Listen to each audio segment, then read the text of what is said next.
Okay, welcome to Roman numeral 8, foreign policy during the 1920s. Again, return to normalcy. And this means a return to isolationism, or the myth of isolationism. I'd like to say probably this time is more isolationism than the usual non interventionism which we have had in the past. So let's take a look A through L at foreign policy during the 1920s and the return to normalcy. Remember, that's the theme for not only the domestic politics, but the foreign policy. So when we look at politics, return to normalcy. All right. So, first, the U.S. remains out of the League of Nations. We've covered this already. Conclude in 1923 a separate peace with Germany. We have a major problem with the League of Nations and its Article 10.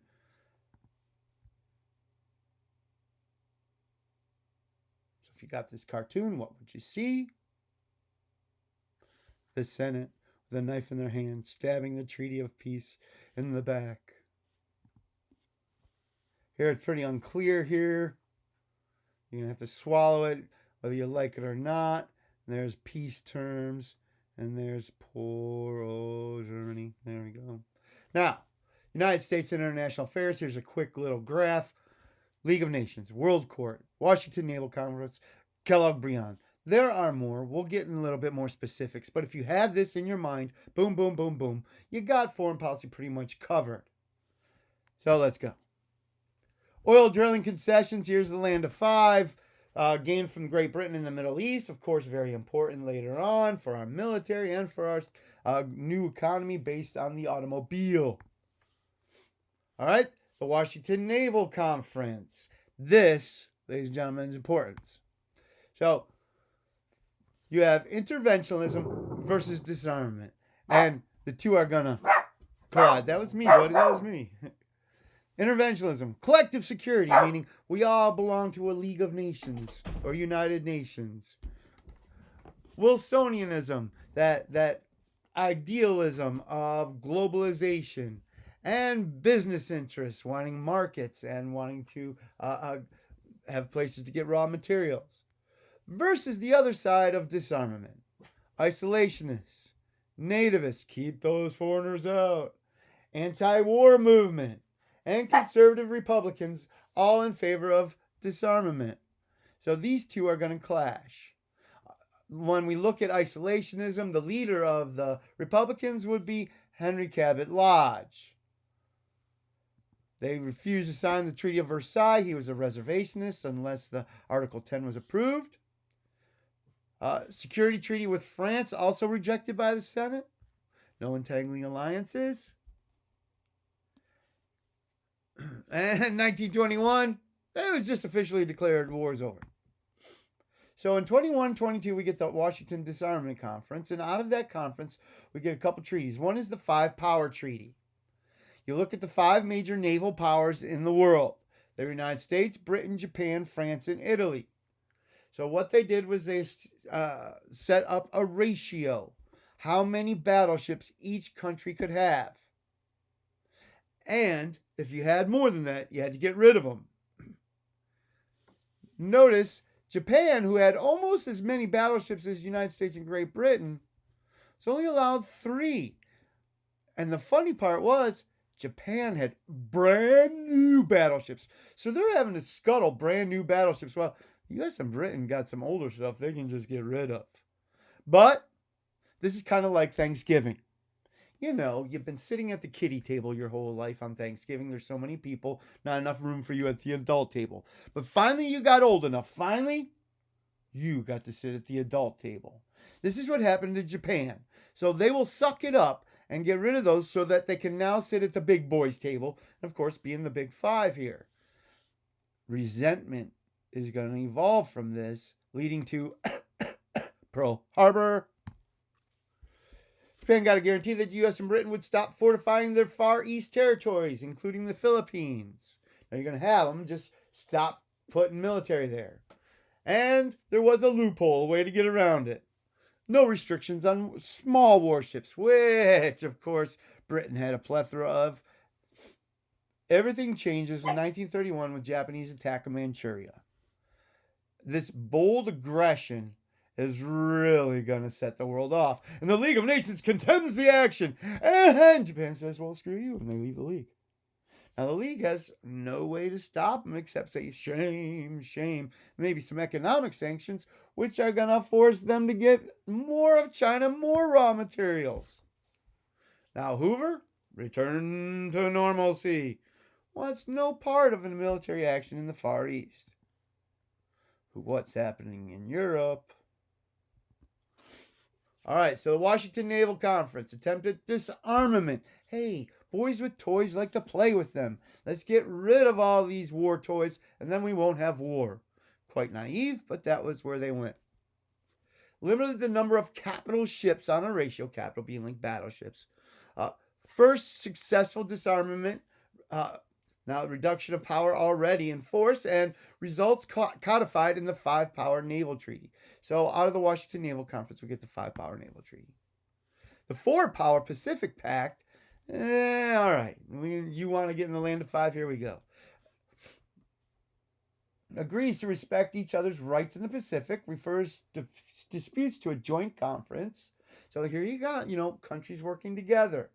Agreement to not to fortify positions in the Far East, and ended the Anglo-Japanese alliance from World War I. Why is this important for the United States? Look to the future, baby. You know what's coming. This keeps trade open with China. Now, the 9-Power Treaty, similar to the 5-Power Treaty, except it's got 9 powers. They all agreed to respect the sovereignty of China and agreed to respect the open door policy. So now the open door policy becomes worldwide policy. So you got the 5-Power Treaty, 5-Power Naval Treaty of 1922, which limits the amount of capital ships. 4-Power Pacific Fleet, which says non-fortification. The 9-Power Treaty, which says sovereignty of China, the open door policy. And now, this one just might blow your mind. The Kellogg-Briand Pact. I don't understand it. I've never met a student that I've had that could understand how they could think this is true. But the Kellogg-Briand Pact in 1928 were 15 major countries dedicated to outlawing aggression and war as tools of foreign policy. So when these guys set the lead, you're going to get 62 signers of the agreement. So, outlawing war. Woohoo! No war! Yeah! And how are we going to enforce this war? Don't worry about it. But Americans say, war's been outlawed, and now we don't have to worry about it. We have a false sense of security. You know what's coming. You know what's coming. World War II. World War II. All right, so this return to normalcy on the foreign policy side, meaning isolationism or the myth of isolationism. Okay, World Court, next. Say no to the World Court. We're not getting involved. Hey, George Washington. Now, let's take a look at how naive these treaties were. Gave this superficial sense of security. Now, we're doing this so we can stay to ourselves. We got the Atlantic and Pacific, by God. They're basically designed for sucking us into another World War I. Now, in Geneva, Switzerland, we're going to get Conference of 1932, where 51 nations failed to agree on limiting offensive weapons. Seeing a turning point here. All of a sudden, not working. Now, of course, we do screw around in Latin America. A lot. We got we got businesses set up there, and the government's there to protect them. Now, during World War I, a lot of the allied countries will incur a lot of war debt from us. And on the other side, they have reparations. So how they're going to deal with it is the Dawes Plan and the Young Plan. Let's look at how quickly this goes. You can see the debt: Great Britain, France, Belgium, Italy, huge amounts of debt.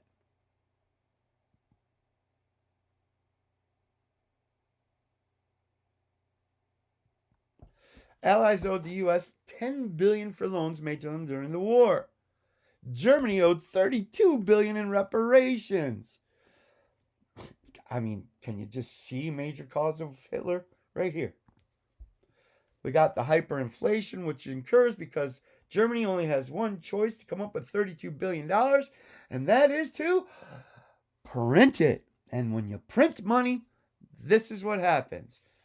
Printing money is that is the definition of inflation. And one of the after effects of inflation is prices skyrocketing because money is worth less. And here you can see how, compared to the US dollar, the German mark becomes worthless. There they are, burning the money. Stacks of it, kids playing with it as toys. It's worthless. So Germany is crushed. A loaf of bread costs $120 million. Come on! German workers are demanding hourly pay because it wasn't going to be worth anything tomorrow. And here, Britain and France are counting on these payments so that they can pay us back.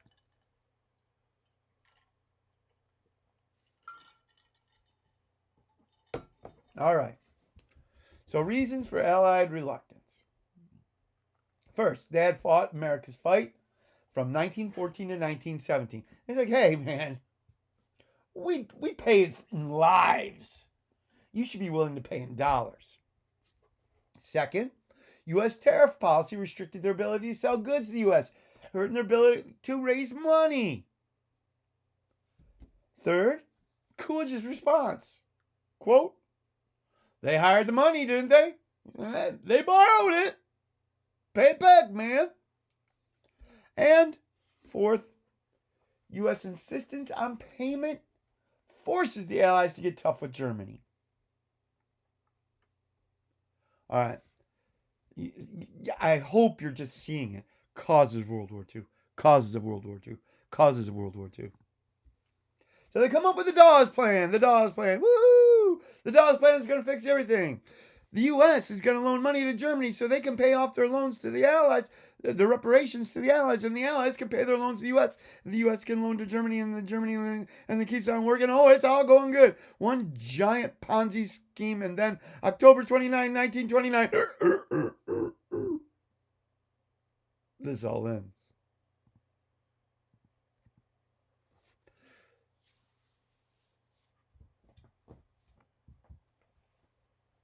Basically, the only thing this accomplishes is to delay the inevitable.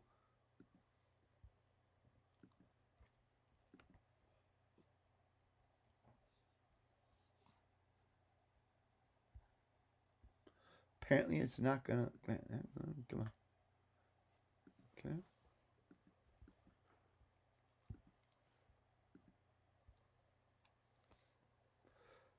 Meanwhile, inflation was being brought under control. The old worthless money was called in and destroyed, and replaced by a new currency.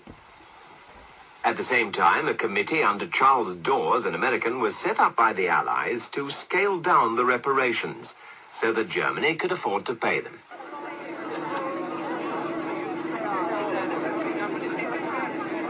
The German leaders came to London in 1924 and agreed to accept the Dawes Plan. Stresemann's policy of cooperation began to pay off at that meeting. The French agreed to pull out of the Ruhr within a year. Their occupation had been unpopular with their most important allies, especially Britain, who had refused to support their attempt to humiliate Germany.